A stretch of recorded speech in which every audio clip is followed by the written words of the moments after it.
Next question up says, if all other things are equal, limb length, technical proficiency, genetics, etc., if a bigger muscle has the potential to be a stronger muscle, then why no dedicated hypertrophy work? I see the weeks where the sets are 6 to 7. Am I correct in assuming that these are hypertrophy weeks?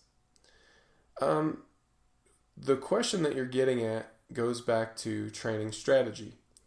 There's a bunch of different ways that you can go into this, but in order to have a hypertrophy week, you have to not do something else.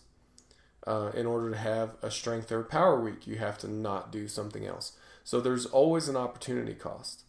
And solving these paradoxes, that's really the essence of coaching. So yes, if a bigger muscle is typically a stronger muscle, all things being equal.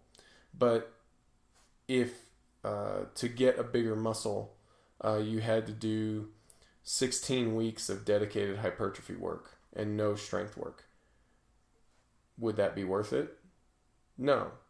But, I mean, we just said that a bigger muscle has a potential to be a stronger muscle, but it's not worth it because there's too high of a cost, right?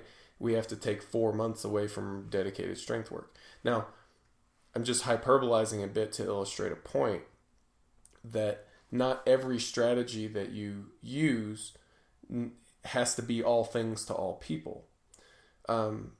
There's always an opportunity cost that's associated with this. So when I make these training decisions, the decision not to have a dedicated hypertrophy week or a dedicated hypertrophy phase in some programs, and then other programs will have that. But then why do we decide to do 5 reps instead of 6 reps? Well, because everything has a cost. There's an effect for all of these different choices. And we're trying to build a whole picture program for a particular athlete. Or in the case of the guided programming stuff, we're trying to build a whole picture program for a type of athlete. And then we're going to pair people with those programs accordingly.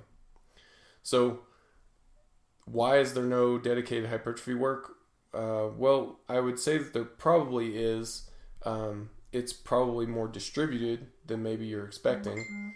And then beyond that, it's really a question of the strategy that's employed with that training group. So I know it's maybe not as satisfying of an answer as you were probably hoping for, but let me know if you have any additional questions on that. I do enjoy the more theoretical questions, so if you've got those, then let me know.